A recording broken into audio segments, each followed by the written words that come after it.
that usually uses on humans, but it's a lot more. So I will probably be packing that with me as we go up the trail, just in case.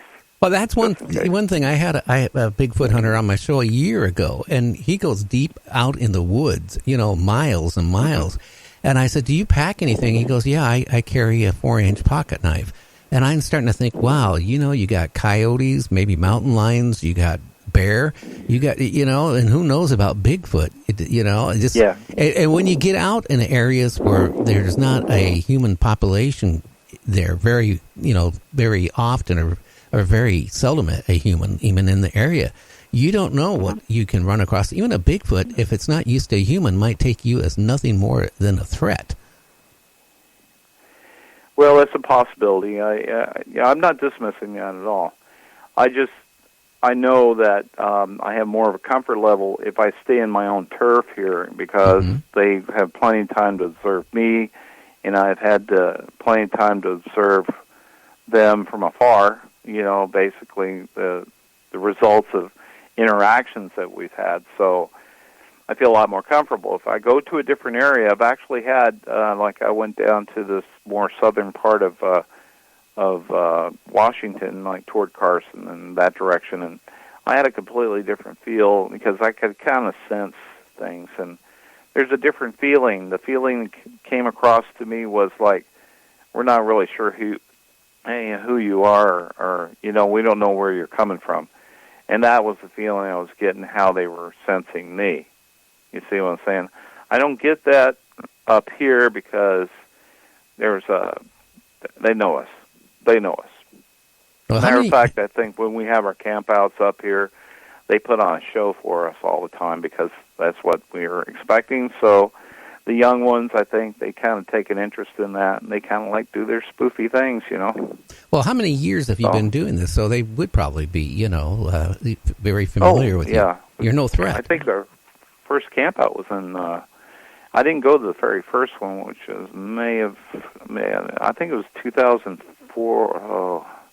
I'm going to say it was around 2014 or 2013, somewhere around there. So it's been a little while since we've been doing it. Now, I got to ask you a couple questions here because our time is almost up. If somebody wants to go out and look for a Bigfoot, what should they do? I mean, seriously. I mean, do they at least take a buddy with them? Should they, what would you do? What would you recommend? First of all, it's not necessary to go deep in the woods. Just go to a place where you need to observe. Do you see stick structures? Do you see anything that looks like intelligent organization of wood, like A structures or X's or things like that? I wouldn't go deep unless you're with a friend. You can go deep, but make sure you're if you're not familiar with an area, make sure you bring protection because you don't know what you're going to expect. Just don't go out in the woods by yourself, or always bring someone with you. Always notify someone where you're going. And but the thing is that and some people, you'll have a one-off experience, sometimes, but it isn't something you planned. This is the kind of thing that will happen to you. It was something that just happened. You just happened to been at the right place at the right time, but in your opinion, it might have been the wrong place at the wrong time, depending on how you look at it. And but if you're really wanting to have them come toward you and engender them, establish that you're they're in this area, and frequently go in the woods and show yourself as being a very calm, very caring person for the environment. Don't go out there with loud noises, shooting guns, or banging on trees with wood. It's not really going to pull them in on a regular basis. Just go out there and just be kind, be considerate, sing, play a flute. Oh, yeah. I mean, these are the things that I've done, and that's what brings all these beings closer to you. Oh, wow. Yeah, that makes a lot of sense. I can honestly tell you, Ron Moore one time, wherever his camp was, that they actually had a bear come in and they had to shoot it. So, I mean, that's, if you go out deep in there, you need protection because, again, even bear spray, when you get out deep and you run into a bear, it isn't going to protect you. I can tell you that from my experience up in the Canadian Rockies. After what we saw, we stopped at a local store 15 miles away. And the proprietor was telling us that, a man and his wife were out there hiking, and they ran into a bear. She got hurt. He went to get help. By the time he got back, like 2 hours later, she was half eaten by, bears. Oh, and she did pass then. Oh, yeah, it was not much left of her from what they were talking about. So that's they said, terrible. And I was talking to one of the rangers in Canada, and he said bear spray does one of two things. One, it'll drive the bear off. Two, it'll piss the bear off more and be more aggressive. So but it's better than nothing. I can tell you that. Well, especially if the cubs are around, that's when you really got to be concerned. Now, the black bears tend to avoid humans usually, so it's the type of bear too. Definitely don't want to have to deal with grizzlies or anything like that. There's some other types of bears, Yeah, they like eating people. So far, all we've seen is the black bear, and the one that's been seen around here has been tagged or it's been collared, so it's a bear that's being tracked, Interesting. So they do that. For wild animals, sometimes they'll track them that way. Now, see where they go. Now, you also said there's portals in your area, too, if I remember right, from one of the previous shows you were on. Yeah. There's the things I've witnessed up on the trail in one of my research areas, and then, of course, the one that was on the other side of the mountain, at that big lake, kind of in the Bumping Lake area up there. I'll just mention that. It seems to coincide with maybe some Earth anomalies that appear in those areas. I would always be scared if you're out in the woods and you walk into a portal. I mean, maybe that's where some of these people go missing. Out in the forest. It sounds like a discussion we've had before, and that's absolutely true. That's where kind of David Paulides was vanished on his latest show that I've seen, was talking about that, and where people just walk off and they just disappear, or they come back some other place. Or another time. Wouldn't it be horrible to walk in a portal and come back 100 years ahead of time, or 100 years in past time, or 1,000 years in past time? That'd be... I know. Your mind would go wild with some of the stuff. I'm trying to... I am delving in that research a little bit, but on a very controlled basis. It's just I don't want to throw caution in the wind. All of a sudden, I think I found the key. I'm just going to walk through this thing. I wouldn't. Never...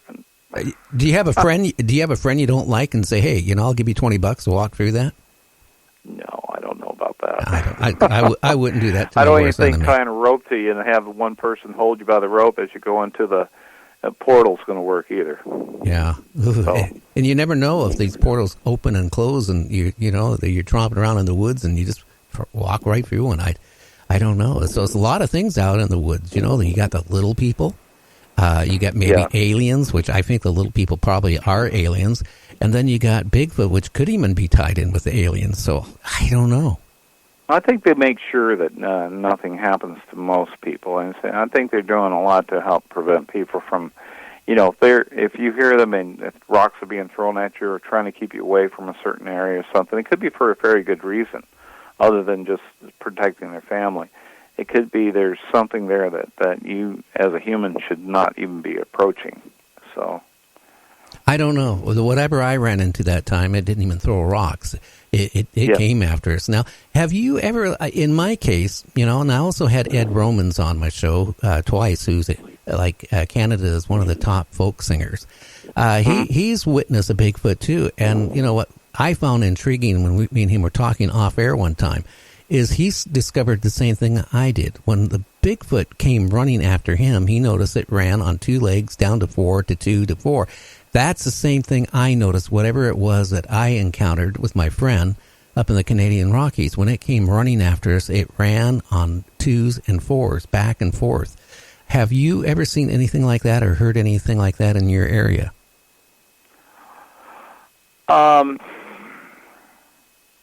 Not directly. Most of the sightings that were, I will say, except for the one that ran around the camp. It ran on all 4s because it really picked up some speed once it was on all 4s. Interesting. So, it was there and then it was gone. And I thought it was Barb's dog at the time, and it wasn't, because I know her dog didn't move anywhere near as fast as what I was seeing. Well, see, that makes me feel better because, I haven't had many people, when I mention that, they kind of look, I wonder what he's been smoking. And I don't smoke anything other than cigars, people. Now, we're down to like 4 minutes. What is your project in your little community? What have you been doing? I've been, I'm a technical person, too, so I've dabbled in radio for a long time as a ham operator, of course. I've been doing that for a while, but not so much as being on operating, but monitoring.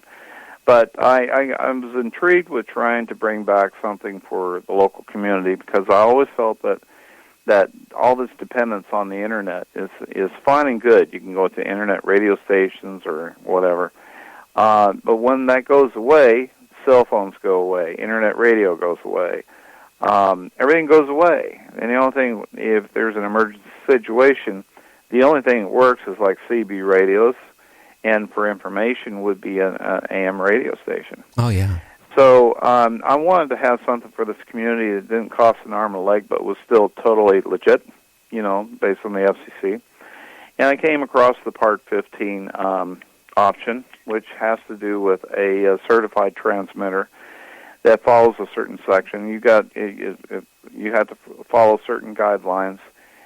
So that the range it covers is limited. It's only going to get out about a quarter of a mile or half a mile or something thereabout. And but it was just perfect. It's just perfect for this community because we're dealing with just covering a certain 4 or 5 square block area for Greenwater, for the number of residents here. And so I put that together and call it Greenwater Community Radio. I got it on 1630 AM here. I have a website for that to kind of incorporate, what the broadcasting schedule. Of course, I carry, I'm working to carry your show on that. And anyway, the website is greenwaterradio.com. And of course, I'm not podcasting or anything like that yet. So it's just strictly an on-the-air facility, for the program. And I want to perfect that first before I start delving in anything else that has to do outside this area. Well, one place, I don't know if you covered the little the state park there, but, when you get the campers down there, in the summertime, a lot of them, that they go to the radio, want to listen, something at night. Oh, yeah, absolutely. There is an option to actually, you can install multiple low power, and these are only 100 milliwatt powered transmitters. So you can actually install multiple ones and tie the audio, the internet between these units and sync them together so that you have kind of a solid coverage area for a particular area. Interesting. Okay. This is not pirate radio. I want to just make sure everybody understands that. There's a big difference. There's a lot of the ones that are using FM, that is very restrictive to have an AM system. And it's just staying within the guidelines of what's acceptable to the FCC and just following the rules. And having fun while you're doing it. And having fun. Right now it's more on the category of hobby broadcasting, but you can learn so much about it. Well, yeah, it's the same way with me when I started out. I started out on the internet, and then a few radio stations, and more radio stations picked up the show, and it gets more fun, because when you get more listeners, it just gets more exciting. So it gives you a lot to do, Sam. I'm learning so much right now. I'm thinking, oh my goodness, I have so much going on in my life right now. I mean, yeah, I'm doing research, but I got this project going on, and of course, I might lead in some other opportunities. But I'm having fun. I guess that's the main thing. You should be telling yourself you're having fun doing it. Oh, I think I have more fun playing in my studio. You saw my studio today. What do you think of it? Oh, I'm green with envy, I think. Well, my wife keeps mentioning it because when she bought her new car a couple years ago, my studio cost more than what her car cost. I mean, to build it out. But yeah, I could tell that just looking at what you got in the picture. Oh, yeah. Hey, our time is up. I just want to say, Sam, it was great having you back on. I do believe there is things out in the woods. And again, I'm going to say this, people, that aliens, do aliens have to be 8 feet tall? Do they have to look like grays? Do they have to be humanoid? Who knows what they look like? Seriously, we only are brainwashed from all these